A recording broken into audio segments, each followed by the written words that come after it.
मैं इतिहास का नितिन सैनी स्वागत करता हूं आपके अपने प्लेटफॉर्म हिस्ट्री इंग्लिश का ठेका। जो आज हम रिव्यू करने वाले हैं बायजूस का आईएएस का कोर्स का। मेरे परम मित्र आदित्य, उन्होंने कोर्स 1 साल पहले परचेज किया था, उस चीज़ को वो पढ़ रहे हैं। उन्होंने क्या क्या अच्छाई लगी, क्या क्या बुराई लगी, और उनका जो जर्नी आईएएस की, अपना पर्सनल एक्सपीरियंस, क्या क्या गलतियाँ कर सकते हैं आप, क्या गलती ना करें, और कौन कौन से जो उनकी पर्सनल बुक्स हैं उन्होंने अदर परचेज करी और वो सब आपके शेयर करना चाहते हैं। आप बने इस वाली वीडियो में, आप सभी का स्वागत है। हेलो एवरीवन, आज मैं बायजूस आईएएस का कोर्स को रिव्यू करने जा रहा हूँ। सबसे पहले हम बात करेंगे ये कोर्स कितने रुपए का पड़ता है, कैसे मिलता है। तो इसके लिए बायजूस का एक एग्ज़ाम आता है, आपको वो अप्लाई करना पड़ता है। उसकी वजह से आपको एक रैंक मिलेगी, उस रैंक के हिसाब से आपको ऑफ़र मिल जाएगा। फॉर एग्ज़ाम्पल, ये अगर आप ख़रीदेंगे डायरेक्टली बिना पेपर दिए तो ये आपको कम से कम 1 लाख रुपये का कोर्स पड़ेगा ऑनलाइन। लेकिन अगर आप एग्ज़ाम दे के करेंगे तो ये आपको ऑफ़र के साथ कम 35 से 27 हज़ार के बीच में 1 साल के लिए मिल जाएगा। तो इसमें क्या क्या मिलता है मैं आपको बताने जा रहा हूँ, ध्यान से देखिएगा। सबसे पहले आता है एक टैबलेट सैमसंग का आता है और लेनोवो का भी आता है, वो आपकी चॉइस रहेगी। ठीक है, टैबलेट जो होता है 16 GB और 8 GB के रैम के हिसाब से आता है, लेकिन इसे बायजूस का खुद का एक सॉफ्टवेयर होता है, आप पासवर्ड खोलते हैं, आराम से काम करता है। इसमें आपको बायजूस की सारे ऑनलाइन कोर्सेज मिल जाएंगे। ये खुल रहा है, कौन कौन से कोर्सेज हैं, पॉलिटी, ज्योग्राफी, इकोनॉमिक्स, सारे कोर्सेज जो यूपीएससी से रिलेटेड कोर्सेज हैं। प्लस आपको ऑनलाइन क्लासेस भी मिलेंगी, जो यहाँ बायजूस का खुद का एग्ज़ाम प्रेप ऐप है, जो आपको ऑलरेडी दे दिया जाएगा। इस टैबलेट में आप कोई भी एक्स्ट्रा ऐप डाउनलोड नहीं कर सकते हैं, सिर्फ बायजूस के ही ऐप डाउनलोड कर सकते हैं और बायजूस के रिकमेंडेड ऐप ही डाउनलोड कर सकते हैं। कोई भी विजन आईएएस का ऐप नहीं डाउनलोड कर सकते, कोई गेम डाउनलोड नहीं कर सकते। सिर्फ यूट्यूब, गूगल क्रोम और ये बायजूस का ऐप, सिर्फ यही चलेगा और कुछ नहीं चल सकता इसमें। और रिकॉर्डेड क्लासेस चलेंगी, इसके सिवा इस पर कुछ भी सपोर्टेड नहीं किया जाएगा। इसके साथ साथ मुझे बुक्स मिली थी, मैं बुक्स के बारे में आपको बताना चाहता हूँ। सबसे पहले ये ओल्ड एनसीईआरटी, जो पहले हिस्ट्री की पोर्शन की बात करते हैं। आपको सबको पता है कि ये विपिन चंद्र, सतीश चंद्र और आर एस शर्मा जो ओल्ड एनसीईआरटी है, ये सबको रिकमेंडेड की जाती है यूपीएससी सिविल सर्विसेज में। तो ये तो बायजूस देता ही देता है, साथ में अपनी खुद की एक किताब देता है, world history of post independence की किताब देता है। आप चाहे तो इसे पढ़ सकते हैं या फिर विजन का ट्राई कर सकते हैं, दोनों में से कोई सब, दोनों ही बढ़िया है। अब दूसरी बात करते हैं हम इकोनॉमिक्स की। ठीक है, और दूसरी इकोनॉमिक्स में जो किताब मिलती है वो नितिन संघ इकोनॉमिक मिलती है। ये किताब की लैंग्वेज बहुत सिंपल दी गई है और आपको एक पूरा बजट का एक बड़ा सा रोड मैप भी दिया जाएगा इस किताब के साथ साथ। और इस किताब में नया एडिशन है, बिल्कुल टोटल नया एडिशन दिया जाएगा आपको बायजूस की तरफ से, और सारी चीज़ें बताई जाएंगी कि इंडियन इनकम से लेके इंडियन इकोनॉमी के बारे में सब कुछ को क्लियरली डिफाइन किया जाएगा। इस किताब की खासियत सबसे अच्छी ये है कि ये बहुत सिंपल लैंग्वेज में आपको समझाएगा कि क्या चीज़ है, एग्जाम्पल के साथ बताएगा। नितिन सिंघानिया की जो दूसरी किताब है वो आर्ट एंड कल्चर है, इंडियन आर्ट एंड कल्चर की बुक। ये तो सबको पता है कि ये हर कोई टॉपर रिकमेंड करता है, और बायजूस भी ये किताब देता है, Indian art and culture Nitin Singhania की। इससे वही सिंपल कि सब कुछ बहुत कॉम्प्रिहेंसिव दिया रखा है, बहुत सिंपल लैंग्वेजेस हैं, और आप इसका देख सकते हैं कि बिल्कुल ओरिजिनल एडिशन दिया जाएगा आपको। कोई भी फेक मार्केट में जो घूम रहा है उसकी तरह नहीं दिया जाएगा, बिल्कुल न्यू एडिशन आपको बायजूस वाले देते हैं।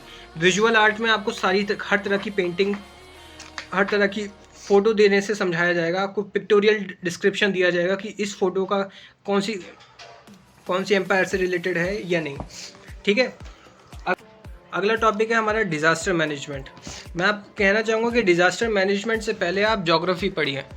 यह है ज्योग्राफी जो बायजूस की जो खुद की आती है। एक बार आपको ज्योग्राफी समझ में आ जाएगी तो आप ज्योग्राफी से डिज़ास्टर मैनेजमेंट समझ सकते हैं, क्योंकि ज्योग्राफी में समझाया जाता है कि अर्थक्वेक क्या होता है, वॉल्केनो क्या होता है, सुनामी क्या होती है। इससे एक बार आपको समझ में आ जाएगा तो आपको ये भी पता चल जाएगा कि हमें डिज़ास्टर को मैनेज कैसे करना है जहाँ हम रहते हैं। तो दोनों किताबों में बहुत क्लियरली लिख रखा है कि कितने तरह के डिज़ास्टर होते हैं, कितने तरह की टाइप्स होते हैं, रिकवरी कैसे करते हैं, फाइनेंशियल अरेंजमेंट कैसे करते हैं, इंटरनेशनल कोऑपरेशन कैसे देते हैं। ये फ्रेमवर्क के हिसाब से सही दे रखा है। आपको सबसे पहले ज्योग्राफी जो ये वाली है, आप चाहें तो एनसीईआरटी पढ़ सकते हैं 11th-12th की, या फिर ये पढ़ सकते हैं, या आप जीसी लियोन पढ़ सकते हैं। वो आपकी सुविधा दे रखी है। इसमें फिजिकल ज्योग्राफी और ज्योग्राफी ऑफ इंडिया दे रखा है। ठीक है, इसमें आपको सब कुछ मिल जाएगा। क्लाइमेटोलॉजी, जियोमॉर्फोलॉजी मतलब क्लाइमेट कैसा है, ओशियन कैसा है, एटमॉस्फेयर कैसा है, और आपको थोड़ा सा इसमें आपको इन्वायरमेंट के बारे में डिस्क्राइब किया जाएगा, मेजर फिजिकल फीचर्स बताए जाएंगे, आपको मैप्स वैप सब दिखा दिया जाएगा इस किताब में, ठीक है। और अगर आपको जीसी लियोन अच्छी लगती है तो आप जीसी लियोन भी पढ़ सकते हैं। दूसरा जो GS2 का पेपर होता है प्रीलिम्स में, वो होता है सी सेट के लिए आपको मैकग्रो-हिल की किताब देते हैं। इसमें आपको जनरली जो होते हैं ना बहुत प्रैक्टिस क्वेश्चन करवाया जाता है, बहुत भयंकर करके प्रैक्टिस क्वेश्चन, कि आप बस प्रैक्टिस करते रहिए, लेकिन कंसेप्चुअल नहीं है इस किताब में कि आपको कंसेप्ट पहले समझाया जाएगा फिर आपको क्वेश्चन करवाया जाएगा। इसमें क्वेश्चन ही क्वेश्चन है, आपको क्वेश्चन से ही कंसेप्ट सीख लेना है। तो अगर आपको ये कंफर्टेबल लगे तो इसे कर लीजिएगा, नहीं तो कोई प्रॉब्लम नहीं है, आप प्रीवियस ईयर से पढ़ सकते हैं। दूसरे जो बायजूस देता है वो देता है अनसॉल्व, मेंस का भी देता है, प्रीलिम्स का भी देता है। आप कोई सी भी पब्लिकेशन यूज़ कर सकते हैं, ज़रूरी नहीं है कि इसी पब्लिकेशन को यूज़ करना है, लेकिन हो सके तो ये ज़रूर देखिएगा कि जो टॉप क्वेश्चन जो है वो ऑलरेडी इस टाइप के हों। फॉर एग्जांपल अगर हिस्ट्री का है तो सारे हिस्ट्री के क्वेश्चन एक साथ हो, ज्योग्राफी का है तो ज्योग्राफी के सारे क्वेश्चन एक साथ हो, ठीक है, चैप्टर वाइज एक तरह से। इंडियन पॉलिटी में एम लक्ष्मीकांत आता है, आप सबको पता है, ये नया एडिशन है, अगला एडिशन भी आएगा तो वो भी आप ले सकते हैं, या फिर इस एडिशन से भी काम चला सकते हैं। इस एडिशन में रिवाइज वर्जन है, मतलब JNK के बारे में, जो वो पहले स्टेट था फिर अब वो स्टेट नहीं रहा है, एक्सेट्रा, नए नए अमेंडमेंट्स जो हुए हैं, अभी सुप्रीम कोर्ट का इलेक्शन कमीशन पे क्या रूल रहा है, ये सब कुछ आपको इसमें डिस्क्राइब कर दिया जाएगा। ये होलिस्टिक बुक है, किसी भी एग्जामिनेशन में यूज़ की जा सकती है। चलिए आगे बात करते हैं। आगे बात करने से पहले एक बार आप देख लीजिए कि किस तरह से इसे प्रिंट किया गया है, या फिर किस तरह के नए चैप्टर एडिट किए गए हैं। जो नए चैप्टर एडिट किए गए हैं वो ये हैं: GST, national commission of backward classes, NIA, national disaster management authority, role of regional parties, coalition government. इन न्यू चैप्टर एडिट किए गए हैं, और इस नए चैप्टर में हर चैप्टर के पीछे प्रीवियस ईयर क्वेश्चंस भी दे रखे हैं, मेंस का सब कुछ दे रखा है, तो ये आपको आगे भी बेनिफिट करेगा। Thank you. अगली जो किताब देता है बायजूस, वो देता है ethics and integrity and aptitude की, सुब्बा राव की। एक्चुअली किताब आप देख सकते हैं बहुत मोटी है, बहुत ही ज़्यादा मोटी है। आप चाहें तो या तो इससे कवर कर सकते हैं, या फिर वो जो दूसरी बुक है, या आप दूसरी बुक जो है वो लेक्सिकन इस्तेमाल कर सकते हैं। लेक्सिकन स्मॉल है, मतलब इसमें कंसेप्ट हैं और एग्जाम्पल है, लेकिन इसमें कंसेप्ट, एग्जाम्पल, डिस्क्रिप्शन सब कुछ दे रखा है। तो अगर आपके पास टाइम है तो ये पढ़ लीजिए, अगर आपके पास टाइम नहीं है तो लेक्सिकन पढ़ लीजिए, लेकिन दोनों ही किताब मस्त हैं, बढ़िया है। अब आगे की बात करते हैं, एनवायरनमेंट एंड इकोलॉजी। ये खुल्लर राव की है, आप चाहें तो ये पूरी किताब पढ़ सकते हैं, किताब अच्छी किताब है। या फिर आप जैसे आपको सुविधा लगे, आप कोई कोचिंग इंस्टीट्यूट का भी पढ़ सकते हैं। आपको श्री राम IAS की इन्वायरमेंटल इकोलॉजी आती है, आप वो भी पढ़ सकते हैं, वो भी ट्राई कर सकते हैं। इसमें भी सब कुछ सिमिलरली वही दे रखा है, कुछ अलग नहीं दे रखा। क्लाइमेट चेंज हो गया, पॉल्यूशन हो गया, बायोडाइवर्सिटी हो गया, इन्वायरमेंट, इकोलॉजी और इकोसिस्टम हो गया। इस किताब सिंपल है और आप कर सकते हैं। ये बायजूस की खुद की अपनी किताब है, ये किताब आपको मार्केट में कहीं भी नहीं मिलेगी। इंटरनेशनल रिलेशन बाय प्रोफेसर किताब है, ये आपको मार्केट में नहीं मिलेगी। ये international relation by professor Pushpesh Pant, ये JNU के प्रोफेसर हैं। इंटरनेशनल रिलेशन में इनकी मास्टर PhD है।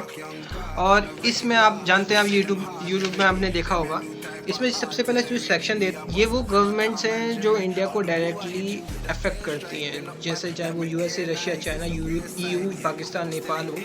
फिर वर्ल्ड मेजर पावर्स के बारे में बताया गया कि इंडिया के कैसे रिलेशन है US के साथ, रशिया, चाइना, EU के साथ, और बाकी के हर कंट्री के साथ हमारे कैसे कैसे रिलेशन चल रहे हैं वो समझाया गया है। प्रीवियस ईयर क्वेश्चन से लिंक करवाया गया है, मॉडल आंसर्स भी करवाए गए हैं। किताब फुल होलिस्टिक है, लेकिन फिर मैं आपसे कहना चाहूँगा कि अगर आपको ये रिकमेंड, आपके पास टाइम है तो पढ़िएगा, नहीं है तो करंट अफेयर से काम चल जाएगा। Challenges to the internet security of India. Generally लोग इसे तब लेते हैं जब उनका खुद का इंटरनल सिक्योरिटी अगर आपका वीक है। क्वेश्चन करिए, अगर आपको वीक लगता है तो आप ये किताब रिकमेंड मैं कर सकता हूँ आपको। इसमें आपको सब चीज़ के बारे में बता दिया जाएगा कि कैसे टेररिज्म, इंसर्जेंसी, मिलिटेंसी कैसे कैसे अलग होती है, इन सब में क्या डिफरेंस है, JNK में क्या हाल है, JNK की मिलिटेंसी कैसे नॉर्थ ईस्ट की नॉर्थ ईस्ट की जो इंसर्जेंसी है उससे अलग है। सब कुछ डिस्क्राइब कर दिया जाएगा। किताब अच्छी है, अगर टाइम है तो पढ़िएगा, नहीं तो करंट अफेयर से काम बन जाएगा आप लोगों का। जो उसकी खुद की अपनी किताब है, governance, society, social justice, science and technology. Science and technology मेरे हिसाब से आप अगर करंट अफेयर से करें तो बेहतर है, क्योंकि साइंस एंड टेक्नोलॉजी में वही biotechnology, IT, space, defence sector, energy in India, nuclear technology, सब कुछ वही है। आप कोई भी चीज़ इस्तेमाल कर सकते हैं, ठीक है। और अब आता है ये governance, society and social justice. ये सब कुछ इन्होंने पार्ट्स डिवाइड कर रखा है गवर्नेंस, सोसाइटी और सोशल जस्टिस में। सब पार्ट्स हैं, जैसे role, civil service, public policies, aspect of governance, e governance, accountability, citizen charters. किताब अच्छी है, पढ़ने लायक है, लेकिन फिर भी मैं ये रिकमेंड करूँगा कि आप करंट अफेयर से ज़्यादा से, या फिर एथिक्स में ये पार्ट गवर्नेंस का आपको आ जाएगा। तो आपके पास टाइम है तो ज़रूर पढ़िए, नहीं तो कोई प्रॉब्लम नहीं है इसमें। तो मेरी रिकमेंडेशन ये है कि अगर आपके पास टाइम है तो आप इस कोर्स के लिए जा सकते हैं, फुल टूथ जा सकते हैं। लेकिन आपके पास अगर टाइम नहीं है तो आप किसी भी कोचिंग इंस्टीट्यूट से अपने आप को जोड़ लीजिए। दूसरी बात मैं ये कहना चाहूँगा कि अगर ये कोर्स सबसे ज़्यादा बेनिफिशियल तब होगा जब अगर आपके पास अच्छी सराउंडिंग है, आपका इन्वायरमेंट अच्छा है। जैसे आपने लाइब्रेरी ज्वाइन कर रखी है तो लाइब्रेरी में आप पढ़ सकते हैं, अच्छी तरह से हो सकता है। दिल्ली जाइए, दिल्ली में भी आप तैयार कर सकते हैं, कोई प्रॉब्लम नहीं है। सब कुछ सिर्फ इन्वायरमेंट का खेल है। आपके पास अगर अच्छा इन्वायरमेंट है तो आप आंसर राइटिंग भी, हाँ, ये आंसर राइटिंग के लिए भी मैं एक और बात रिकमेंड कर देता हूँ कि आंसर राइटिंग भी करवाते हैं। आंसर राइटिंग के लिए क्वेश्चन भी देंगे आपको क्वेश्चन PDF की फॉर्म में इन्हें देना पड़ता है। जीमेल आईडी, ईमेल आईडी सब कुछ दिया जाता है आपको। आपका एक बायजूस ओवरऑल दूसरे जो ऑनलाइन स्टूडियोज़ हैं उस आपकी क्वेरी एकदम सॉल्व हो जाएगी। 12 घंटे के अंदर आपकी सारी प्रॉब्लम सॉल्व करने का ये चैलेंज लेते हैं और हो भी जाती है।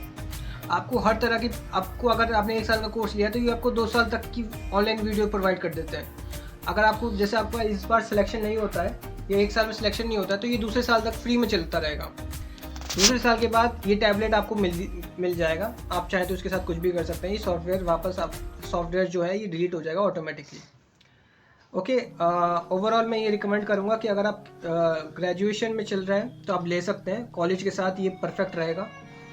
अगर आपके पास ग्रेजुएशन कंप्लीट हो गया है तो आप कोचिंग ज्वाइन कर लीजिए। कोचिंग ज्वाइन करने से ये होता है कि आपको माहौल मिल जाता है। सब कुछ माहौल के ऊपर डिपेंड करता है। अगर आपको माहौल अच्छा मिलता है तो आप ये रिकमेंड मैं कर सकता हूँ कि आप इससे काम चल जाएगा। ये आप करंट अफेयर्स भी देते हैं, monthly current affairs, day to day current affairs, सब कुछ आता है। तो मेरे मानने में ये है कि ये अच्छा पैकेज है। ओवरऑल डिपेंड करता है कि आपकी कैसी कंडीशन है। Thank you.